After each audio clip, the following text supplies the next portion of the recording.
80 slides in about 30 minutes, so I'm going to go at the speed of light. I think the deck is going to be available afterwards, as is video. There may not be time for questions, in which case grab me afterwards. So we're going to go at speed. So first of all, a little bit of foreplay, a little nuzzling of your intellectual ear to begin with. So this is Captain Gabriel Lorca of the Starship Enterprise. He put this quote out, and he just casually threw it in, which he said, "Universal law is for lackeys. Context is for kings." Now, if you think about this, on the face of it, it looks like the renegade's call, the maverick, the rogue. It means I can do what I want, when I want. But actually, this is going to be at the heart of your success as a practitioner. I'm going to come back to this later on in the talk, but I just wanted to kind of warm you up with this. Universal law is for lackeys. Context is for kings. So, my name is Nick Fine, and I'm going to be talking to you about the science of UX. We'll be covering the value of science to you as a practitioner, how to become a scientific UX practitioner, how to gain the research skills that you need or to fill in the gaps that you don't have, and some very common research mistakes that I see day in, day out on projects left, right, and centre. So, who am I? Very briefly, I have an academic heritage in psychology, and it gives me nothing but joy and happiness to see people like Joe Leach and everybody else coming forward and taking their rightful places at the UX table. UX is about people, and psychology is about people. It's insane that we're not using psychology to its maximum. I've got next year will be my 10-year anniversary as a commercial practitioner, so I've pretty much seen a lot in this day and age. What I'm going to give you today is going to power you as a practitioner for the rest of your practitioner days. This is big stuff. So why am I here selling user research and science to you guys? This is the research days. You are all probably user researchers. Why do I need to sell this to you? First of all, digital. Our marketplace needs more science. UX needs more science, and user research needs more science, believe it or not. UX is and has always been about users, and that is undeniable. I mean, it's in the name, user experience. Use it, it's right there. What distinguishes UX from design is us, is user research. We already have fantastic, talented, brilliant designers in UX. There's loads of them. We don't have enough great researchers in UX, and this is a real problem today. So I'm going to fix that right here, right now, in the next 27 minutes. User research is really difficult and really, really hard to get into. You guys all know this. As a result, there aren't enough researchers, and why? First of all, there is an incredibly subjective definition of UX. I can ask you all in this room, what is UX to you? And I'm pretty much going to get 100 different answers. So what is UX? Some people say it's that feeling I get when I use something. It's this cognitive experiential thing. It's the way that the screen is designed. And that's World of Warcraft, by the way. That's horrific. Making sure that computers are easy to use. Is it a usability play? Is it about this experience you have when you're interacting with technology? Is it that kind of a thing? Or is it more service level based? Is it everything related from the experience from first contact to ongoing support? So the problem really is what the hell is UX? Can you name any other industry or career where there's no obvious definition? I mean, actually, when I was running this by a colleague yesterday, he went, yeah, business analysis. And I was like, oh, yeah, you're right. OK, so, and actually, I think we know there's a gigantic overlap between us and business analysis, and that's a whole nother talk. We need to get to the bottom of that problem, but we'll do that another time. Today, we're talking science. Why is it important? Talent management. If you're building a team, you need to know what skills they have and how they fit into your mentality, your practical skills, your philosophy. The role definition, the project practicalities, but most importantly, it's about the user. If you're bringing different people in, they have to be user-centric. So, for what it's worth, I just want to throw you this quickly. How do I define UX? I think this is a particularly good definition, but it's worth getting out there. So I put it on 2 levels. At the highest level, it's the process of achieving optimal interaction. Process being probably the operative word here. It isn't just a thing you do, it's a process, it's a sequence. And at the lower, more practical level, the daily level, it's the conversion of user needs into experience. Put it all together, you get the process of achieving optimal interaction through the conversion of user needs into experience. I think that's a pretty bloody good lens. I think that will sort things out a little bit. One of the reasons why this has come about is that you can talk about user experience with a capital U and a capital E, the area, user experience, and you can talk about user experience, this thing that I experience, this thing that goes on in my head. Well, one is a profession and one's a feeling. And that muddies the waters. And this happens a lot in psychology. Just because I have a psychology doesn't make me a psychologist. Just because I have an experience doesn't make me a user experience practitioner. As a result of this fluffy definition, you get these kinds of crazy models. This one. You've seen these. They're ridiculous, okay? The people that put these together have never done UX. They're probably graphic designers.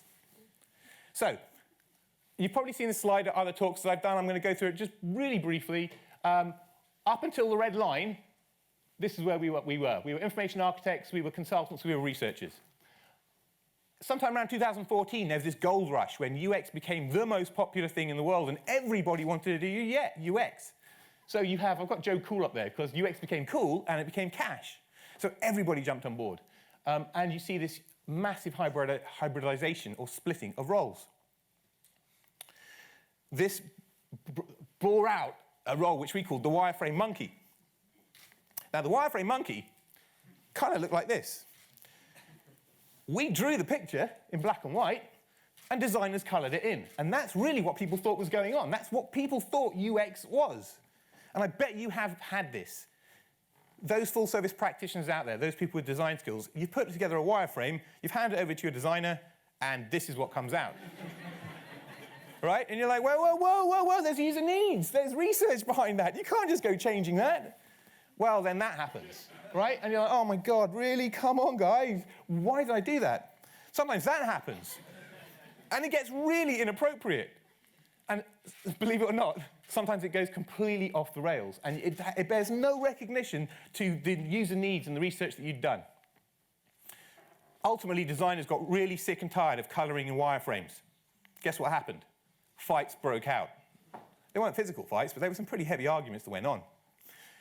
From this maelstrom, from this tension, UX/UI was born. And UX/UI is an ongoing issue in our marketplace. And I'm going to make no apologies for it. UX/UI is not user-centric. So, let's compare the two. On the right-hand side here, we have UX/UI, which is practitioner-centric. They are the experts.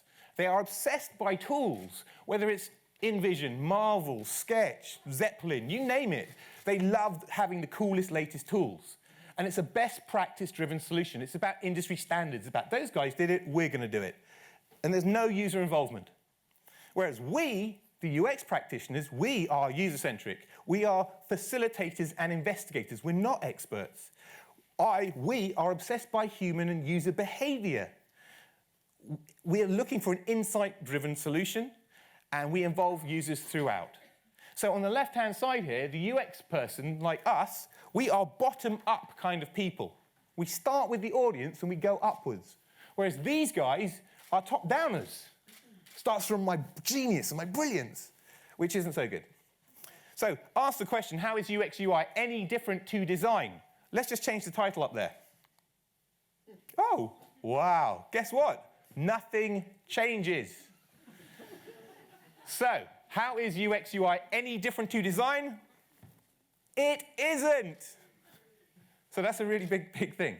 So what's happened in this post-world, we tend to be in a designer-centric design world, which is a terrifying thing, which is why it gives me much happiness that Joe and other psychologists are here in the room sharing the love with you guys, because we need to get back to user-centricity. So why am I here selling UX, user research, user science? We need more research. Research has gone down, and this is shocking. Should not be happening, it should be going up. Look at this recent job description. Experience of front-end, this is for a UX designer. Experience of front-end development experience. Really? A solid understanding and experience of HTML5 and CSS3. Really? Am I a front-end dev now? Photoshop and Illustrator, Creative Cloud skills. No. I mean, if you've got them, great, but no. Expert knowledge in best practices. No. This is my favorite. A pragmatic and flexible attitude to getting things done in a team. What that means is when your delivery lead says no research, you're meant to go, OK, I'll just wireframe it for you. So where's the user? Where's the research? Then they're gone. So we have a red alert. The user has been removed from the UX process, which is pretty bad for an industry called UX. So, what does this mean? We have designer centricity. We have UX by proxy. I'm the proxy for all the users because I know what they need and want. What you produce is unused and unloved. You have no local insight. You're not learning in your team about your audiences, which is criminal. It won't perform well, and the return on investment has gone bye-bye. You will not see any money. So what you end up with, and this is what we see today, when you use everything that you are using, you will see great-looking, shocking UX. And it happens across the board. So how can you put the customer at the heart of everything that you do if you're not talking to them? I know I'm preaching to the choir. We need to get back to user-centric UX, and how? Back in the day, I and some of you were all full-service UX practitioners. I started out as that. A researcher and a designer. I ended up leaving university with excellent research skills and no design skills. Over the past 10 years, I've had to learn the design skills through failure, through mentorship, through just experience. But it was all in one. I did the research, I wireframed the solution. We were always user-centric practitioners. But what's happened is, we're kind of unicorny, because it's really difficult to get all those skills. Really hard. And so what happened was, in the marketplace, there was a split. And we now have dedicated UX researcher roles, which is great. It didn't make sense for people like me to be blagging design and other people to be designing research. Play to your strengths, and that makes more sense. So makes some sense. I'm also a big fan of the all-in-one, of you raising the insights and designing the solution. I think there's an awful lot to be said for that. But it's whatever works for your organization. The UX researcher is the new user-centric practitioner moving forwards, okay? You guys, all of you, are the scientists of digital. And I cannot make that strongly enough. You need to think like a scientist, and that's what we're coming into. So it's not about another fight. It's not about more design versus science fights. It's about design and science getting together in harmony. Because when design and science work together, you get killer UX. And I can tell you this personally, that's my secret, is science. And that's what I'm going to share with you right now. So today, I'm going to show you how you add science to your UX. Quick one, what is science? Science is a systematic method for obtaining knowledge. If you're going to learn things about the world, whether it's about human beings and user behavior or anything else, you need to know it with confidence. You need to know it reliably. And a systematic method. If you have a better way of understanding our world, better than science, let me know. I'm all ears. So, this is a humongous quote. If you're going to take photographs or tweet stuff, this is the one. Science is more than a body of knowledge. It is a way of thinking. Now, lots of people will tell you that in order to bring psychology into UX, you need to learn all stuff about cognitive this and neuro this and blah, blah, blah. Yeah, it helps. That's subject matter knowledge. But that's the body of knowledge we're talking about. What I've been preaching about for the past couple of years, it's about a way of thinking. And that's what powers my UX. That's what makes me a great practitioner. That's what gives me my confidence. It's the way of thinking. Now, I can show you how to do that thinking right now. Science is important because you know with confidence, it brings you real insight, and you'll get products and services that perform. That's pretty obvious. But science is this lens, and lots of people don't have that lens. It's a bullshit detector, pardon my language. It's what helps you distinguish facts from fiction, what's real from what's not. But what does this have to do with UX? So UX is about users and behavior. We've got psychology, we've got HCI, and they're both heavily overlooked. And we know that what people say and what people do is fundamentally different. Every single lab session I've been in, or you've been in, you've had the sweep-up stuff at the very end, said, how did you find that? And they will have struggled with this thing you've put in front of them for 20 minutes or so, and they've gone, it was great, I loved it, it was amazing. So they've struggled, but yet they've loved it, okay? So validity issues. What I'm saying is accurate behavioral insight brings you revenue, performance, success. It will bring you everything that you want. So my first pro tip of the day, it's all about accurate behavioral insight. We'll come into this in a minute, but if you do the same sort of research that I did, you should really come up with the same sorts of insights. If you come up with different insights, there's a methodological issue or validity problem there. So it's about user needs and, of course, their contexts, because user needs always come in context. The value of science to you, blah, blah, blah. It's all lovely. I'm running out of time. I have to go faster. So, how to become a scientific UX practitioner. But I don't have a PhD. Forget that stuff. You don't need a PhD to do science. The only reason why I've got a PhD, it just means I'm a specialist in a particular area. For me, that's personality and personalization. But for you guys, it's a complete red herring. That's just a specialism. You can do a science. Anyone can do science. In fact, everyone should do science. If you're not doing science, I'd really worry about it. If you're not doing science, you're doing market research. So, science is it's more than a body of knowledge. It's a way of thinking. Okay? I'm going to keep repeating this to you because this is really... A scientist is someone who observes and wonders, listens to the ideas of others, blah, blah, blah. A scientist, not an expert. So, let's break that down further, though, because there are better ways of doing this. How do you think like a scientist? Now, Neil deGrasse Tyson, the famous physicist, astrophysicist, scientist, came up with 5 simple rules in the very last episode of the remade Cosmos. And these blew my mind because he was saying things that I already knew and that you guys already knew, but encapsulated it in 5 simple rules. These 5 simple rules are to be lived by. Okay, let's get into them. Number 1, question authority. No idea is true just because someone says so, including me. Now, this principle has got me into more trouble than not, because I ask the questions, I challenge, I need to know, I want to know, I have that curiosity, that thirst for knowledge. You guys need to do the same if you're not already. Ask the questions. If it's difficult, tough, ask the questions. I had a contract cancelled because I challenged by asking a certain question. I don't care. It's about getting to the truth. And if there are kind of people in the way, so be it. Number 2, think for yourself. There's so many blaggers in our trade. So many blaggers in our trade. Question yourself. Don't believe anything just because you want it to, and believing something doesn't make it so. Think for yourself. Test ideas from the evidence gained from observation and experiment. I love this part. If a favorite idea of yours fails a well-designed test, it's wrong. Get over it. Move on. Redo it. Follow the evidence wherever it leads. This is great. If you have evidence, reserve judgment.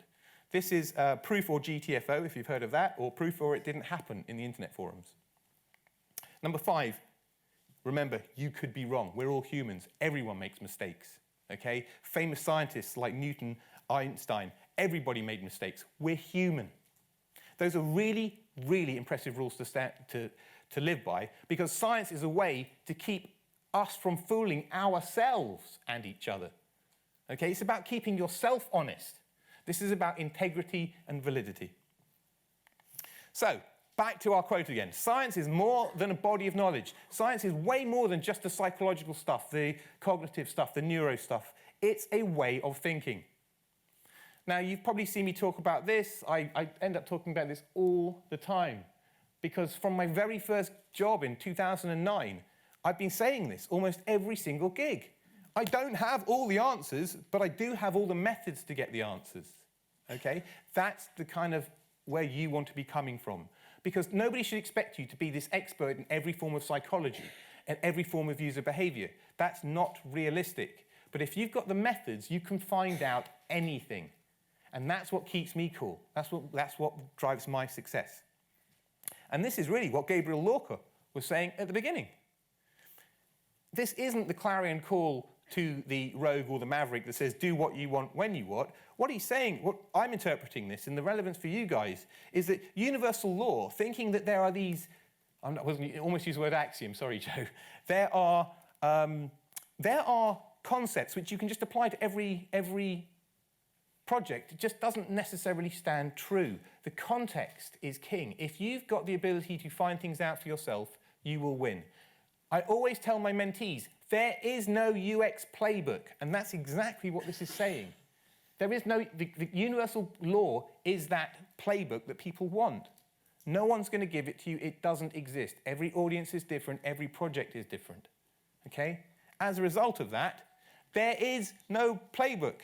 Relax. No one is expecting you guys to be the oracle. You're an investigator and a facilitator Not this guru that knows everything. I don't know anything, really, or everything. What I do know is how to get those answers, and that comes through a scientific approach to research. As researchers, validity is an absolute cornerstone of what we do. If you're not doing valid research, you might as well stay in bed in the morning. It talks about how real your insight is. How closely does what you measure or observe match the real world, and how factually correct it is. We live in a post-truth world where fake news and everything is around. Anybody can publish anything to the whole world. It doesn't matter if you're an idiot or a genius. It's a real problem, and filtering is a nightmare. We need to get back to validity within our UX field. Reliability is another cornerstone of UX and is directly related to validity. How consistent are your results? How repeatable? Test, retest. So I won't go into detail now because these are big, big concepts. But reliable, not valid. We're not hitting the target in the center, but we're getting a good grouping. So it's a reliable method, but it's not valid. This one in the middle is reliable and valid. We are hitting it consistently in the middle. And this one's not reliable, and therefore can never be valid. If I'm firing a gun that just doesn't fire straight every single time, it can never be valid. I'd love to get into this in more detail now. These are super heavy concepts. I would deeply, deeply encourage you to look at validity and reliability in huge detail. Similarly, cognitive bias. Cognitive biases are glitches in our thinking that cause us to make questionable decisions and reach erroneous conclusions. Love this slide. This happens day in, day out. Can't talk. This is confirmation bias. I've heard rhetoric from both sides. Time to do my own research on the real truth. First link, literally the first link that agrees with what you already believe. Bingo. All day and all night, ladies and gentlemen. Have a look at this sort of a diagram. Again, there's a bazillion different cognitive biases. I would encourage you, I don't even know all of those. It's a constant thing. Keep abreast of them, keep learning about them, see if they apply. Skip past, I haven't got time, got 7 minutes left. Guardians of the validity. As researchers, you need to be guardians of the validity, because if you don't do it, no one else in your team, department, organization is likely to do it. You need to be the scientist. You need to think like the scientist. You need to ask those questions. Major business decisions and big money is going to be spent on your insight. It has to be real to perform. If it's not, it's going to fall down. Now, at the moment, no digital manager actually seems to care about that so much, but they will in the future, so get good at it now. Research is at the front of every and any product development process, and the effect that invalid research has is catastrophic. As I say, some people aren't concerned about that right now, or they're not attributing it to the actual bottom line to conversion. It's going to become much tighter in the next few years.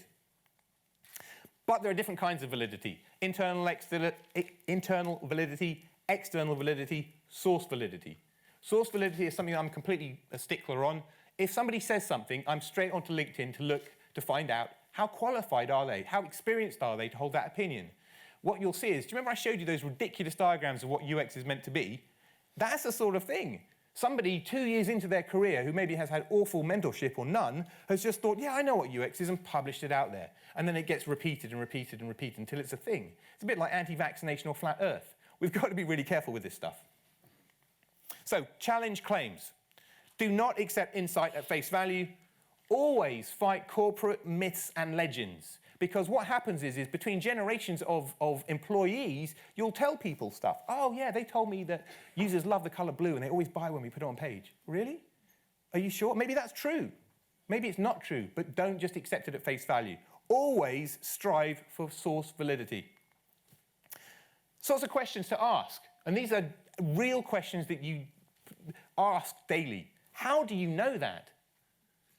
If the world is flat, well, how do you know that? We've got stationary, we've got satellites, we've got rockets that have looked back on it. How do you know that this thing is the way it is? How did it test? Great question. I'm sure you all asked that one. What was the methodology? How big was the sample? So, if you want to gain research skills, this is by no means a full list of skills, but this is a typical list of skills that I think you probably want to get hold of. Strategy. No one really talks about research strategy that much, and choosing the right methodology at the right time with the right resources in the right timescales is a real skill. It's a real knack. Scripting, again, is huge, and we'll come on to that in a minute. God, I'm really behind.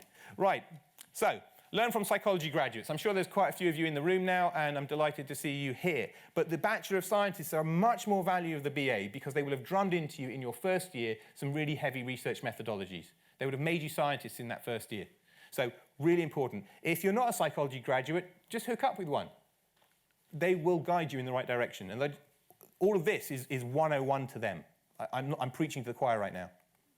Overlooked gold mines. In terms of the knowledge base, if you go to these digital libraries, they are packed full of insight. Full. What you need to determine is how relevant and how does it apply to your project with your users, your audiences. So that's the ACM Digital Library, academia.edu, Google Scholar, and if you've got access to Athens, it's amazing. Athens is the academic network which gets you onto all of the publishers. Participate in user testing sessions. Now, outside there's a chap, I forgot his name, testing time. I used to be a big evangelist for user testing and what users do, and as we'll see in a moment, they're too expensive these days. You have to have an enterprise license. Testing time will allow you to buy credits and do this stuff. So, sign up and become a panelist. Why? Because you get to look at what they're trying to test, what tasks they're asking you to do, what hypothesis do you think they're testing, blah, blah, blah. I'm going fast. Seek out research-specific mentorship. This is, again, it's not a full list, but these are the UX-savvy agencies that are out there and a lot more. So, pro tip number 4, do it yourself. Don't ask permission. Generate your own hypotheses. Collect and share data. Share your insight.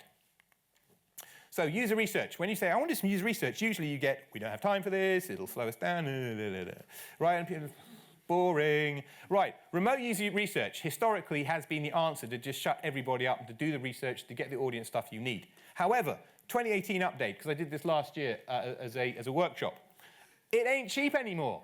On Friday, I spoke to UserZoom, who now own What Users Do, and I spoke to usertesting.com. It's between 20 and 40 grand to get an enterprise license now for them, which is a bloody shame. It used to be £10 a user, and I could just do it. I could actually pay out of my own pocket if I had to.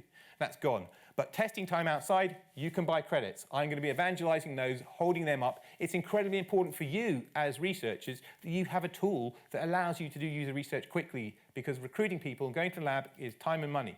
This stuff isn't. I'm going to have to skip through this quite quickly because I've got literally 2 minutes 30 left. Sorry. Larger sample sizes, cost-effective, quick, easy, and brilliant. Right, so if remote is so good, why bother with physically co-located user research? Well, it's an opaque context of use. You've got no idea what's going on in the room whilst they're doing that thing, right? There's no moderation, OK? You can't steer it. You get no probing, which is a bit of can be an annoyance. This is the one that really gets me. It relies on a piloted script. You cannot unfire the bullet. Once you press go, it's gone. You will sit there crying, watching people doing the wrong thing if you've scripted it wrongly. Guarantee you. You'll only make this mistake once. Promise you, it's horrible. Really bad. Don't do it. So in summary, there are times when you don't want to do remote. There's no context, no moderation. It's fire and forget, and it relies on a good script. Beware the professional tester. You do get people on these panels who do it all day and all night, right? Sorts of things you'll hear them say. My first impressions of this page are, they'll give you an expert review. They'll give you loads of unprompted feedback, and they will go off script regularly. This is because they are sitting there as a student, a mum, whatever, unemployed, with 5 or 6 of these different services earning tenner a session. And what happens is they've been trained, and you're getting you're triggering behavior which you don't want. That's a nightmare. You have to be aware of it. When to use remote? I tend to look at these things in terms of logical interaction and mechanical interaction. Logical is all about meaning, opinion, engagement, attitude. And mechanical is about, can you do that thing? Task completion, error rates, navigation, calls to action. Much, much better for mechanical. Much less good, in my humble opinion, for the logical stuff. So always pilot test. Oh my God, I've got 47 seconds left. Always pilot test your scripts, Right, but beware the pro tester. Students, mums, unemployed, look for unscripted answers, OK? Samples. Oh my God, go away. This is super important. I'm going to keep going whether I run out of time or not. This article is quoted to me day in, day out by researchers. It is dated 2000. Why you only need to test with 5 users. OK? 5 users gets you 80% of the major problems, right? What about the 20% of the major problems? Is that good enough for your brand, for your project? You OK with 20% of the major problems out there? No. So, This is based on a paper based in 1993. Do you know what web tech was like in 1993? I do. I was there. It ain't like today. Trust me, 5 users is not generally enough. When Jakob Nielsen published this in 2000, doing user research was this foreign, insane thing because developers were doing it, okay? Doing any research was great. Doing 5 users was great, had massive value. It's 2018. Do you think Apple tests with 5 users and puts stuff live? So, be rigorous in your sampling. More is usually better. Ensure your sample is representative, and please don't be afraid to repeat. You need to be confident. If you're not confident, keep going. You seen this slide? In hindsight, we probably should have talked to people who work outside this building. Again, I was having the argument with about 5 people with a designer, and he said, well, to me, well, just don't recruit outliers. Like facepalm of facepalms. Another guy was set out to set up personas for people with accessibility needs. He interviewed 4 people. 3 of them had the same disability and then 1 different, so 2 different accessibility needs, and then drew up 4 personas. Rubbish. So, common research mistakes: small sample sizes, leading the witness, confirmation bias, and not pilot testing the script. Fictional persona. Blah, blah, blah. How can scientific UX be this catalyst for transformation? Get stakeholders in the lab. Show them. It will blow their minds. Everything changes. Put whiteboards in footfall. Put it common areas. Let people see your personas. Let people see your needs so that the CEO, the senior leadership team, they see this stuff. It gets on board. Web analytics. Web analytics is super important. They are the dream team. You need to get connected with them, okay? You generate the hypotheses. Sometimes they test them. Sometimes you test them, okay? Web analysts are your closest allies. Why? Because you are their investigator, right? Senior stakeholders care about results, so being able to attribute your research, being able to put a value to it, to show the effect on conversion from your multivariate testing variants is gold. And yes, so takeaways. Think like a scientist. I've shown you how to do that, and I will talk to you about that afterwards. Challenge claims. Do it yourself. Always pilot test, or you will be crying. Be aware of pro testers. Work closely with web analytics. Focus your outputs to show performance. Use multivariate testing variants as evidence of your work, of your user research. Volunteer, seek membership, and I can say it one last time, think like a scientist. If you do these things, you'll be brilliant. If we do these things, we will improve the quality of UX. We'll get back to user centricity, and we'll improve that disgraceful recruitment experience that everybody hates from recruiter to recruitee. Finally, I have a UX psychology channel. I hope you're on there. Come to YouTube and to Slack, where we have got communities. Myself and David Fennell, who is speaking tomorrow, he has a workshop on the inner game of UX, has something very exciting that we're going to announce in a little while, but he and I are very much yin and yang. There's a real synergy there, and we're going to share that with you shortly. So we haven't got time for questions. Grab me outside. Thank you so much for your time, and enjoy the rest of UX Live. Thank you very much.